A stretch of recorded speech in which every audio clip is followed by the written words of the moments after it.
we're excited that Jim Tigner is going to be talking to us about all of the AAC, well, not all of them, but AAC resources that Tobii Dynavox has. And he made it very clear to us when we were talking earlier with him that even though a lot of them are Tobii Dynavox products, that they're applicable to all kinds of AAC. So we're excited to hear what all is out there. So thanks, Jim. Absolutely. Thanks for that. So my name is Jim Tigner, and I work for Tobii Dynavox. In December, it will be 2 years. I am an occupational therapist by training, and I spent 18 years in the public school setting. So what you guys are doing is very near and dear to my heart. I started an assistive technology program in Chapel Hill in 2012, along with Car and Jewel. And before that, I was in Durham with Linda Reilich and Tanya Rechtenwald. So I'm excited to be here. And as Debbie said, the resources that I'm showing you really are applicable for all different AAC screenings, observations, evaluations, and therapeutic interventions. So I hope that you will take a look at some of these and that they may be useful for you all down the road. So let's see if I can turn a page here. There we go. So this is what I plan to try to cover today, and I'm going to try to keep an eye on my time so I don't run short. But we are going to review a variety of free resources that should be useful for anybody working AAC in school districts or privately. I hope to share with you a number of pre-evaluative tools, as well as some evaluation tools, and then also give you some tools and materials for interventions. The focus of a lot of this is around the core language. So hopefully you will find this to be useful. The first set of tools I want to share with you are observation tools. These are useful before you even get the ball rolling, but they're also useful once the interventions are rolled out. So we have an AAC needs assessment. This is a nice tool, can be part of the initial evaluation to create a baseline, but it can also be used iteratively down the road.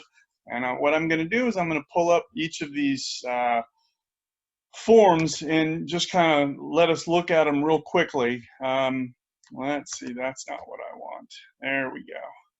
So this is the augmentative and alternative communication needs assessment. Debbie, is that showing up on the screen? Yes, it is. Okay, good. I just want to make sure. So this is a tool that one of the things I like about a number of these is that they can be used by anyone. You do not have to be a speech language therapist with your C's. It could be an OT, it could be a special ed teacher, it could be a TA. So a lot of this is observation based. And in my opinion, if you get a couple of folks looking at this in different environments, it becomes more robust. But if you look through this, it's pretty basic. And any professional or paraprofessional can look at this and kind of score this. When you're done, you have this collection of data that if you were to look at a year later after your interventions, would hopefully look a lot better. So this is one form that I think is really useful to have available. Let me get back over here. We also have observation for the communication environment. One of the things that we know is that sometimes AAC breaks down because of environmental factors. It may be too much noise, it may be too much stimulus, there could be a lot going on.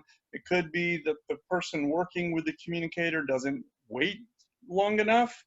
And so, let's see, when we open up this form, this is what it looks like.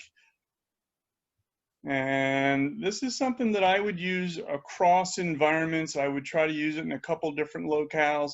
I would really like to use this with a clinician or a parent that says, man, we're getting great results here, but you're not able to replicate it elsewhere, and maybe see what is happening differently.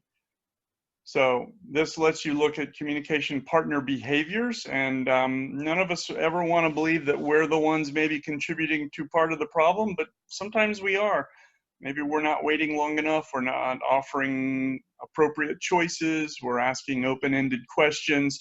So this little form can be really useful to help us think about how we work with our communicators. And I should preface this that all these forms are going to be made available for you. So I'm not drilling down onto all of them in a real granular way. I want you to be able to see them, and hopefully some of them are going to spark interest and you're going to want to go get them on your own. But I think that this is a nice tool to kind of get that environmental impact.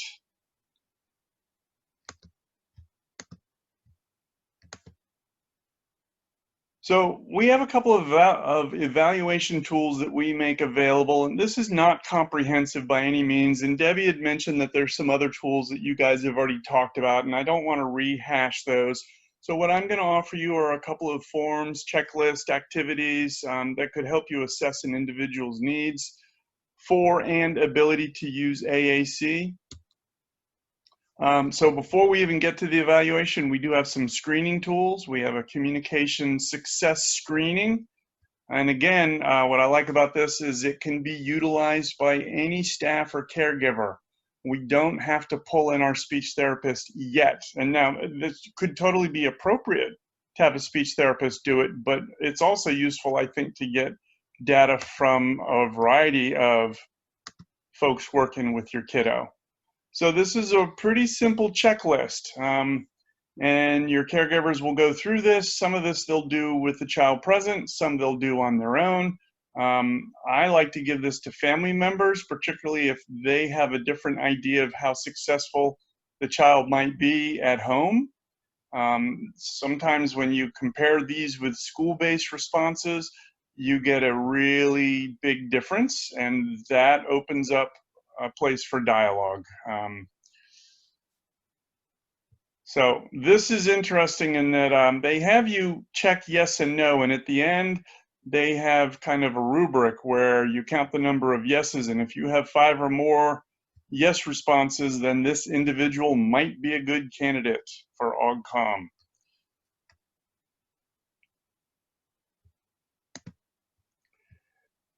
The access screening tool is something that as an occupational therapist I love, because I do feel like oftentimes access is a big barrier for our communicators, and this is a tool kind of like some of the motor screening tools in the public school setting that can be done by anyone. It might be nice to get an OT or a PT involved, but they're written in a way that the layperson should be able to do them, and then depending on the results you get, you may or may not then want to, sorry about that, you may want to get your OT involved. Not sure what's going on there. Let's see, we're going to open this up, take a quick look at it. So the access screening tool is a little more involved, but it really lays it out for you. It talks to you about what you're going to do, screening activities, and it talks about different access methods. Now they're showing Tobii Dynavox equipment, but I really believe that this can be broadly implemented to other products, and it's going to give you some frequently asked questions. It kind of breaks down how long this should take. This is the kind of thing that I would want to sit with and look at before I jump into, whereas the this screening tool here that we looked at, I feel like you could pull this out of your folder and go do it pretty quickly. The access screening tool, I think you need to sit with and get familiar with before you jump into it. But this is a nice little checklist to kind of drill down on what the access modality might be, whether it's touch. And so we've got some activities, some direct as well as play. We've got some areas for observation that we talk about, and then some areas where they tell you to make a decision. And I want to point out, they say to contact your Tobii Dynavox sales consultant. Obviously, you do not need to contact your Tobii Dynavox sales consultant. Dependent on your school district, you might contact your assistive technology team, or other reps, or your your sales consultant, but there are probably a lot of steps that you all would take before you get to that place. There's a section on mouse access, and there's some activities that you can kind of take a look at, play around with. Head control mouse, that presumes that you have one on hand, and if you don't, I'm sure you all know about the NCATP offices and likely could borrow one from their offices. Section on eye tracking. So this is a useful roadmap that's going to be available for you to have access to. The next section here is identifying needs and interests. So the AAC needs assessment, we already looked at earlier. So I'm not going to pull that down again, but I think it's important just that this is a tool that can be used at multiple points throughout a child's journey throughout the public school setting to kind of gauge where they're at. Hopefully they've shown some growth, and this can help you document that with some clear markers. So what I would do with a kiddo is I might use this tool once a quarter, so that I get a nice roadmap that I could talk about at the end of the year or the following year. We also talked about the observation of communication environment, and again, this is a tool that could be iterative and build on itself, helping you build a portfolio for your student. The scanning checklist. This is a nice document. You might want your OT or PT involved, but again, I think that anybody can start by using this. And this kind of gives you a checklist of what you want to be looking at. This is a nice document to fill out if you have a child using AAC and scanning, and maybe they're about to move up from elementary to middle school. This would be a really great document to send with them. So the next team already has this information laid out. It would be a great document if they're actually leaving the district. I think this should be in their folder and follow them. And it also means that you're not necessarily having to put this into an IEP document, which I know a lot of our facilitators are reluctant to do, but this could go in as an addendum.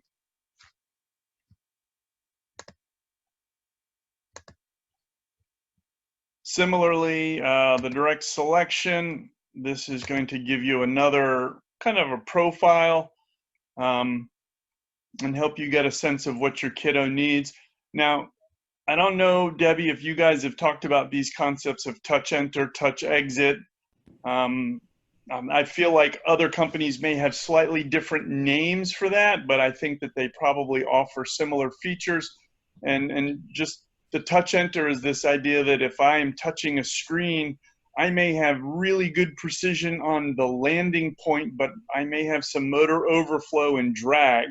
So touch enter is a software function that says I'm only going to register the immediate landing touch. Whereas touch exit is kind of the opposite idea. I may not be precise in landing, but man, I can drag my finger to where I want to be, and when I release, that's the point I want to articulate. That's your touch exit. So I believe a lot of the different softwares offer variations, maybe with different names. So if need be, you might have to make your own box here and add it. But again, I think this is a really nice little portfolio paper to send along with your student if they move on, also to keep a track record of their level of independence and how well they move. This could be useful to track if a child is showing some growth or maybe falling backward. This gives you a roadmap that is really clear to observe and easy to understand.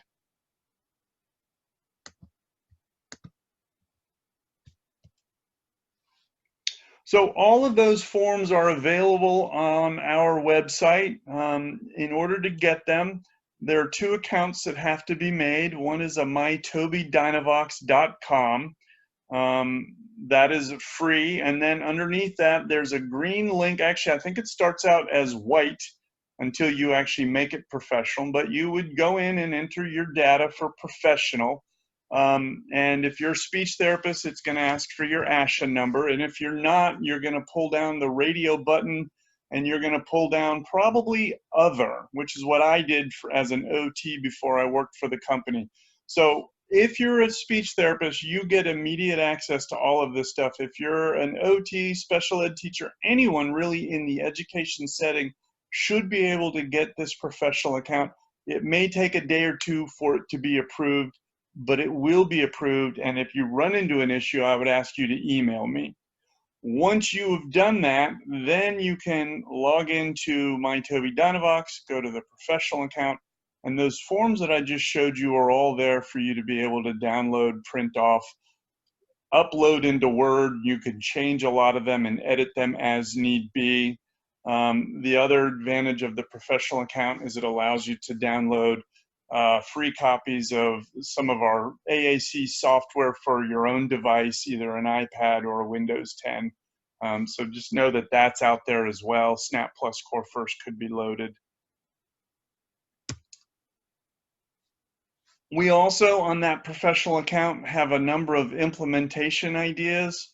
And so, for example, and this is less germane to the global community, Debbie. This is more about Compass and Communicator, but I just want to show it really quickly. If you have kids using Compass or Communicator, there are a number of pre-made page sets that are already out there that if you go to Page Set Central and you scroll down on the left and you discern, all right, my kid's using, if it's an older system, maybe Communicator 4, or maybe Compass. If it was Compass, I might check Compass, and then I might go down and delineate the language. If it's English, now it really parses it down, and now you've got all of these pre-made page sets that you could load and install. So that's available, and just a useful tool.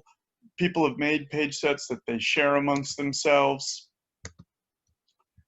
What I'm really excited to show you guys is the core books and the lessons. So when I click on this link, again, this is going to take me into the professional account, and we have over 133 books, I believe, that are core language oriented. And so if I go down here, each book is paired with a lesson plan. And if I went to the lesson plan Go, I can open this up. And here's my core word lesson set 1, word go, book where did you go? And again, I want to reiterate, now we made this around our Snap Plus Core First, and there's a way in which it shows, so let me just say, it shows the location of the word in the software, but you can use this with PRC, you can use this with Proloquo to Go, with Pod. If they're teaching core language, this is applicable. You may have to tweak it a little bit.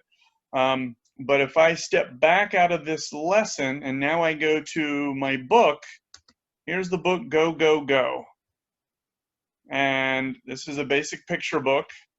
If you've got kids working on literacy goals, I've got a number of elementary classrooms and some middle, but mostly elementary, where they're actually using a lot of these books with their gen ed kids and their kids using AAC, and they roll it all together. And now we've got a great inclusion model. I have teachers that are putting this up on smartboards and they're reading the books together in class. But these books are paired with the lesson plan. So this one is specific to the book Where Did You Go? But it ties into Go, Go, Go. We have, like I said, over 130 to 133 books. What I like to do with these is open them up, and then on my iPad, there's a, actually down in the bottom right, if you hover your finger, it says open up in, and you can open up the book in iBooks, and you can store it offline, which means that you could have all these books downloaded onto an iPad.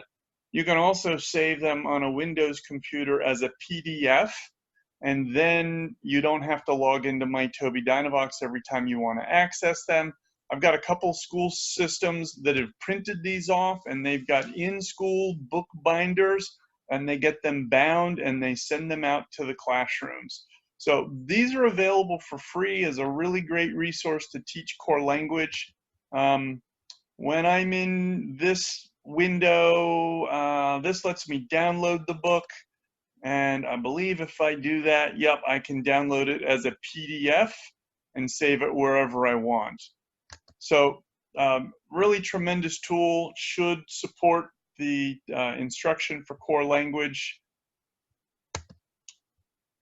Along with that, we have a piece of software that we make available called Pathways for Core. And it is designed to go on an iPad or a Windows 10 computer. It's also available on the My Tobii Dynavox website as a shared platform. So if you're in a school district where you're using Chromebooks, you should still be able to access it. What Pathways does is it's designed to be a support software partially for people using Snap Plus Core First, but also it's got a tremendous amount of interventions as well as a goals grid. I'm going to show it to you in a moment. So again, even if you're not using my product, it should be tremendously useful for anybody's product. Let me see if I can find, here we go. Pathways for Core First. So this is what the splash sheet looks like when you first log in, and you could have as many kiddos on here as you want. You just add a profile. I have clinicians all over the state and up in Virginia who have most of their kids on this roster, but I'm going to go into this one for Jim, and this is the home page. So there's some things in here that are specific to our software, and if you're using our software, they're great supports. But if you're using somebody else's AAC intervention, that's fine too. If I go to build skills, we have over 50 5-day speech therapy lessons rolled up in here. Let me say that again, over 50 5-day speech therapy lessons. So if I went to Core First Learning and I click on that, it's going to give me a bunch of words. So this is similar to the core books, but it's built into the software. So if I go to like, it wants me to download the book here. I kind of thought it would already be downloaded, so I'm learning as we go. All right.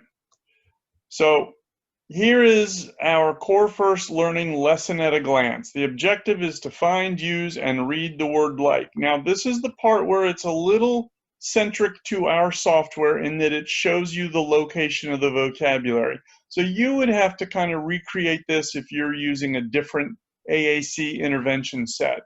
But this modeling section, which is really good to use with, to share with some of the other professionals working with your kid.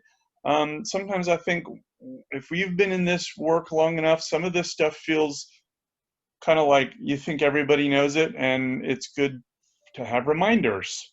So here's our quick lesson guide. We have day 1, read the book Mothers and Babies, and we're going to model the targeted core word as often as possible throughout the day. Day 2, building the skills. Day 3, day 4, day 5. Here's what I know about some of our kids with special needs is one of the most important things that they benefit from is repetition, repetition, repetition. So while they're saying on this software that this is 5 days of intervention, for some of our kiddos, this might be more like 10 to 15 to 20 days, right? They're going to need day 2 or day 3 several times for it to stick. When we keep scrolling down, we have often, you'll see in here different letters depending on what word you're in. So this is a letter that you might share with your teammates. You could print it, you could save it, you could share it. But this is going to kind of talk about what you're doing with your students.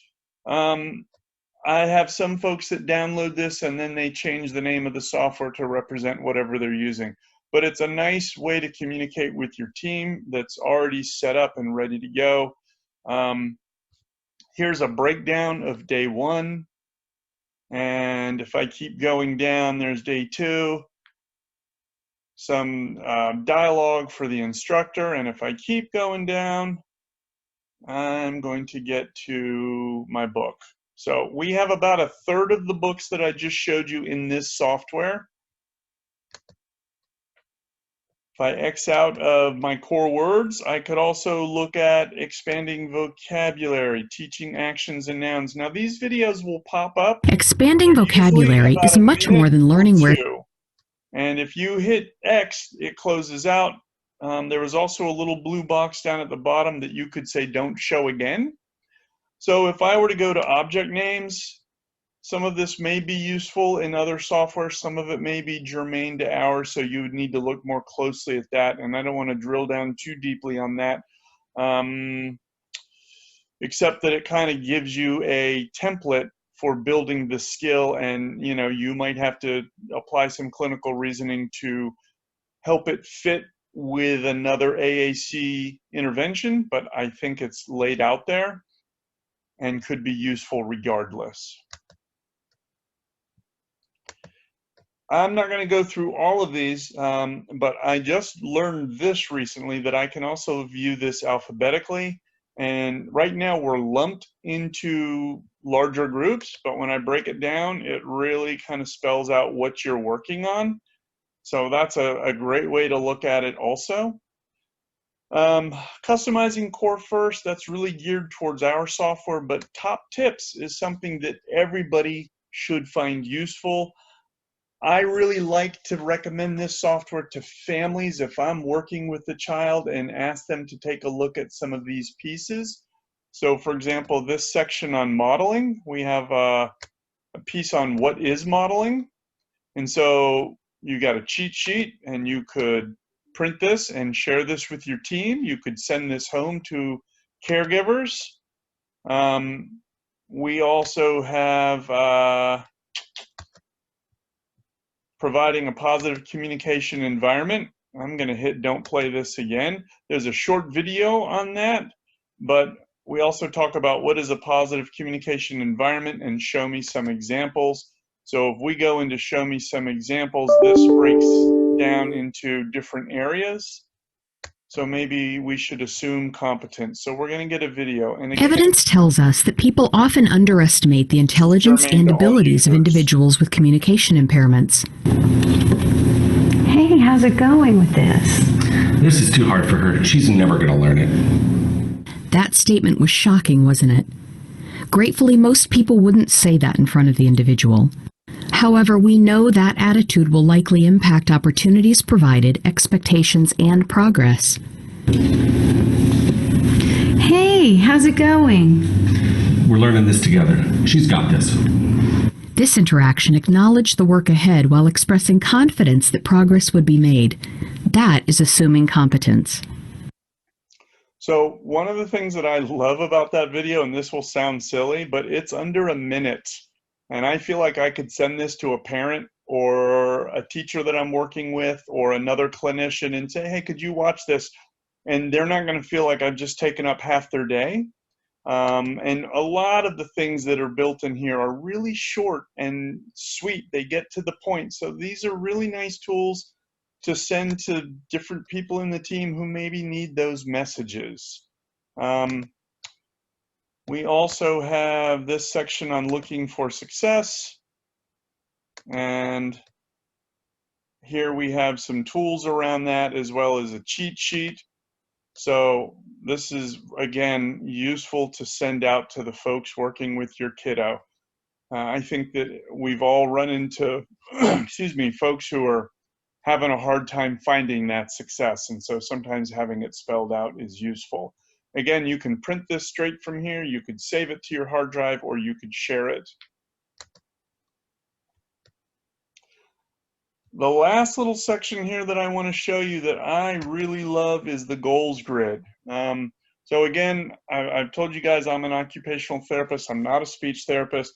I understand some of these concepts: linguistic, operational, social, and strategic, but I don't understand it probably the way Debbie does and some of our other speech therapists. So this is written by speech therapists, but for the lay person. This is a great tool to sit down with family members or with the IEP team and kind of drill down on a kiddo that you're working with. And so it breaks it down from emergent, transitional, context dependent, and transitional independent. So I'm going to say we're working with Billy, and we think Billy's emergent, but we're not sure. When I click on that, it opens up a menu. And I can read through each one of these with family members, or I could ask them to do it on their own. And so we would go through this, and we might say communicates using pointing, eye gaze, and or pulling a partner toward something. I ask people to think of in the worst case situation, because I would rather work on it than say we've got it. But if we said we've met it, this is something we do all the time, I hit check. And I could go through all of these. And I don't know if you notice here, but it's starting to count. We've done 3 out of 14. We're at 21%. If I hit working on it and I start getting a couple of working on it, I can go through all of these. And as you all know, in the public school setting, I believe it's still 80% means mastery. You could go through all of these, and if you get to 85 or 90%, you might close this out and bump down to emergent transitional and now work on these. But let's say we're still here in the emergent area, and we had said that we're still working on using single messages during an activity to request more of a preferred activity or produce the repeated line in a story, song with partner reminders. I'm going to go over to this box and I'm going to click on it, and it's going to give me some interventions. So I can work on building social interactions by requesting, initiating, and closing, telling stories, and sharing news. So I could look at it. Here is the objective. It breaks it down. This is what we're trying to accomplish.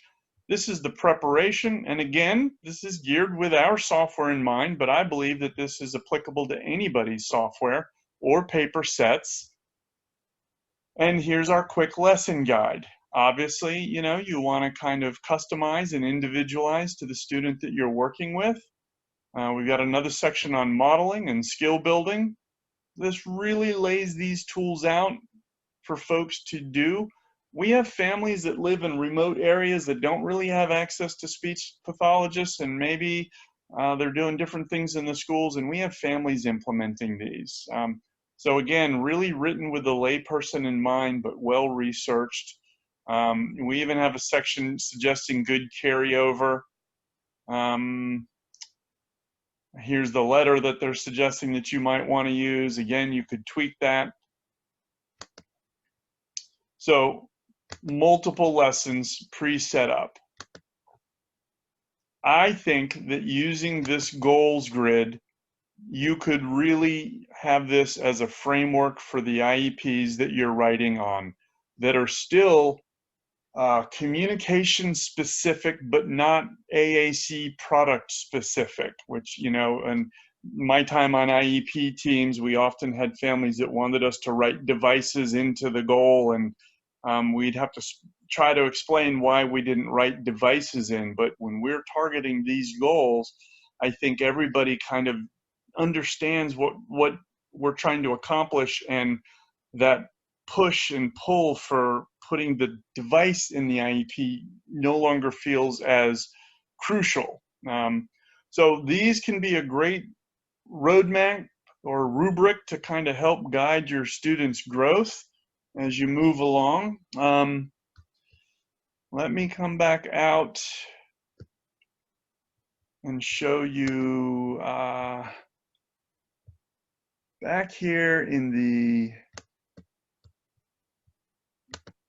so this is the My Tobii Dynavox website that we talked about initially. And this is where you would make the free account, and it's just an email and a user password, and then you would get this professional link, which would be white, and you would click on that. Then Jim? once, yeah. We're still seeing the grid screen. Thank you. I appreciate that. Let's see, new share.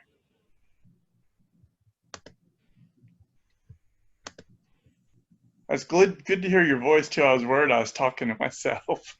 We're listening. Okay, can you see my screen now? Yes. Yes. Okay, so this is the My Tobii Dynavox dashboard. And once you've made that free professional account, and you click professional and you log in there, This is where a lot of those resources were that I showed you, the documentation resources over here on the far right. When I click on evaluation tools, etc., it brings me to this page, and it's going to ask you, what country are you in? And you may have to accept some cookies. So here's your Tobii Dynavox for Professionals, and we looked at these tools. I did not go through all of them because some of them are, in my mind, kind of adult, older folks specific, but they're there. A number of implementation ideas, lesson plans. Some of these are geared towards older software, so there's the communicator. This section is for Compass, and I know some of you have Compass users out there, but I wanted you to see that this is where those forms were that I shared with you, and you could have access. I want to allay any concerns. If you make this my Tobii Dynavox account and the professional account, you may get maybe every 2 or 3 months a mass email from me that talks about new product. You can always opt out of that. I won't know. My feelings won't be hurt. You will still have access to the My Tobii Dynavox account, but you should not ever be like spammed and bombarded by making that account. We tend to mostly leave you guys alone. We might let you know when we have trainings in your area, but by making that professional account, you're not opening yourself up to a world of Jim Tigner and Tobii Dynavox. So just to allay any concern around that. This is who we are. Those of you in North Carolina that are on, as I like to say, the left side of the state, and it's kind of this nebulous line that runs down the middle, but I can say definitively, if you're west of Mebane or in Greensboro, all the way into the mountains, Lauren Zubow is your person, and she can help you with the things that we've discussed today. If you're on the right side of the state, that's me. So I live in Chapel Hill, but I go to the coast. I'm always glad to talk with school folks about these resources and try to think about how they might be useful. And that's kind of what I had to talk about. Debbie, I know I had an hour, but I seem to have powered through it, but perhaps that leaves us time for any questions or to look more closely at any of the tools I've shown you.